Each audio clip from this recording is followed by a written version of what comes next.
कभी मैं गाय को हरी सब्जियां खिला देता था, चींटी को चीनी, कौवे को रोटी, बिल्ली को दूध, कुत्तों को मांस वगैरह वगैरह। लोग अक्सर पूछते थे क्यों करते हो। वो कहते थे फल की इच्छा में किया गया कोई भी काम किसी काम का नहीं होता।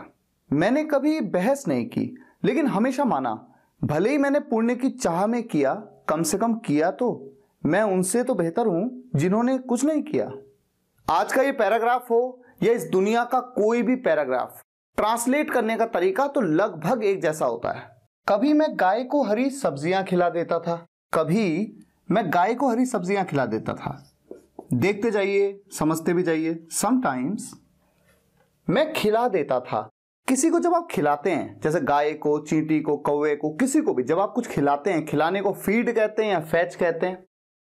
और खिला देता था, जिस भी काम को आप करते थे, खिलाने का काम, उसके साथ तातेती और उसके बाद थाथेथी, ये यूज टू का फॉर्मेशन है। मैं खिला देता था, ये यूज टू के वीडियो लेक्चर में बताया मैंने आपको। आई यूज टू, खिलाने को फीड कह सकते हैं या फिर आप फैच कह सकते हैं। क्या खिला देता था? हरी सब्जियां। हरी सब्जियों को आप कहते हैं ग्रीन वेजिटेबल्स। ग्रीन वेजिटेबल्स किसे? पहले बताया कि खिलाता था क्या, और उसके बाद किसे? गाय को। To the cow. अच्छा, यहां पर द का यूज क्यों हो रहा है? क्योंकि ऐसा नहीं है कि किसी पर्टिकुलर एक गाय को खिलाता था। मैं तो गाय को खिला देता था, कोई भी गाय आ जाती थी उसको खिला देता था। जब पूरी कम्युनिटी की बात हो रही है, ऐसे में आप द का यूज करते हैं। चींटी को चीनी। अब क्या क्या देखिए, green vegetables to the cow, sugar to किसे? चींटी को, शुगर टू दी एंट, कौवे को रोटी, ब्रेड टू द क्रो। अब ऐसा तो नहीं है किसी पर्टिकुलर एक कौवे को, कोई भी कौवा जो आ जाता था, इसलिए पूरी कम्युनिटी की बात हो रही है, द क्रो।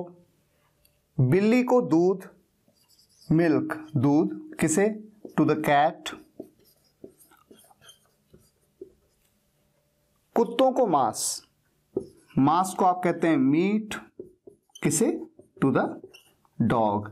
अब मैंने यहां पर कहा कुत्तों को, तो ऐसा नहीं है कि आपको डॉग्स लगाना जरूरी है, नहीं, क्योंकि जब आप द डॉग कहते हैं तो पूरी कम्युनिटी की बात हो रही है, जितने भी कुत्ते हैं सबके लिए रेफर किया जा रहा है। मीट टू द डॉग वगैरह वगैरह के लिए आप क्या यूज करते हैं? एटसेट्रा। तो ये आपका कंप्लीट हो जाता है सेंटेंस। क्या बन गया पूरा सेंटेंस?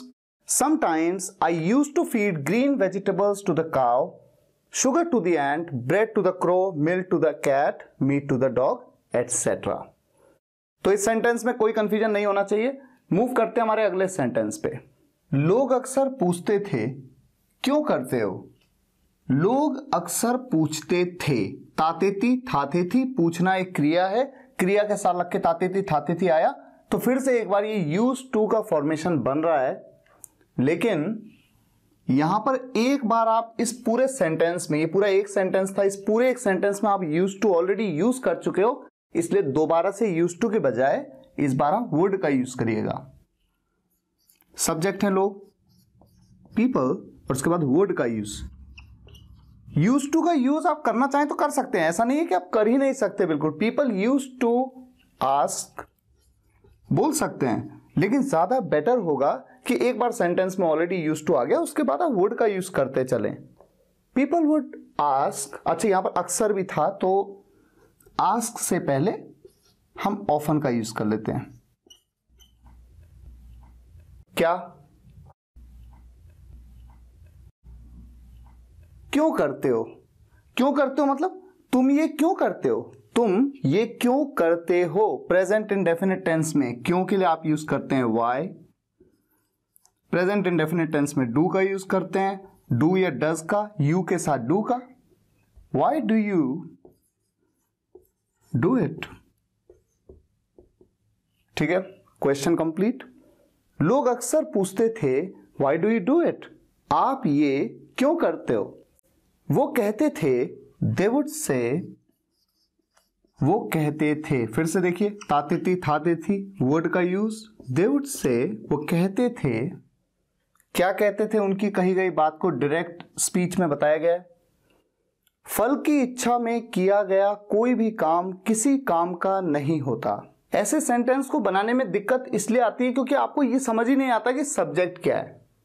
ध्यान से देखिए, इस सेंटेंस में सबसे इंपॉर्टेंट किस बारे में बात हो रही है? फल की इच्छा में किया गया कोई भी काम किसी काम का नहीं होता। क्या नहीं होता किसी काम का? क्या नहीं होता? कोई भी काम। ये मुख्य फोकस है। कोई भी काम जिसे फल की इच्छा के साथ किया जाए वो किसी काम का नहीं होता। तो कोई भी ऐसे काम की बात हो रही है, ये सब्जेक्ट फोकस है। और वैसे इस सेंटेंस में पूरा सब्जेक्ट वहां से फल की इच्छा में किया गया कोई भी काम। देखिए कैसे बनेगा सेंटेंस। कोई भी काम, एनी वर्क, कोई भी काम किया गया फल की इच्छा में, यानी फल की इच्छा रखते हुए, फल की इच्छा के साथ। एनी वर्क डन, किया गया विद डिजायर, डिजायर के साथ। डिजायर क्या होती है? इच्छा होती है। विद डिजायर ऑफ, किस चीज की इच्छा? फल की। फ्रूट यानी फल। Any work done with desire of fruit किसी काम का नहीं होता, यानी कि यूजलेस होता है। इज यूजलेस भी लिख सकता हूं, ऑफ नो यूज भी लिख सकता हूं। एक फ्रेज यूज किया जाता है, ऑफ नो यूज, किसी काम का नहीं। अच्छा, अगर आप इस सेंटेंस को ध्यान से देखें, एनी वर्क, कोई भी काम, आइडियली सेंटेंस क्या है? ये सेंटेंस इस तरह का है, एनी वर्क विच इज, जो कि है, किया जाता। प्रेजेंट इंडेफिनिट टेंस के पैसिव वॉइस में यही तो होता है ना, इज एम आर के साथ में आप वर्ब की थर्ड फॉर्म लगाते हैं। तो ये जो पोर्शन है ना, ये पैसिव वॉइस का पोर्शन है एक्चुअल में। Any work which is done with the desire of fruit, कोई भी काम जो कि किया जाता है with the desire of fruit, फल की इच्छा के साथ, होता है किसी काम का नहीं। अच्छा, इस सेंटेंस में एक बात का आपको ध्यान रखना है, कभी भी कंफ्यूज नहीं होना है कि प्रेजेंट इंडेफिनिट टेंस का नेगेटिव सेंटेंस है। नहीं, ताते ती आ रहा है तो आप सोचेंगे अरे ये तो प्रेजेंट इंडेफिनिट टेंस का, ऐसा नहीं है।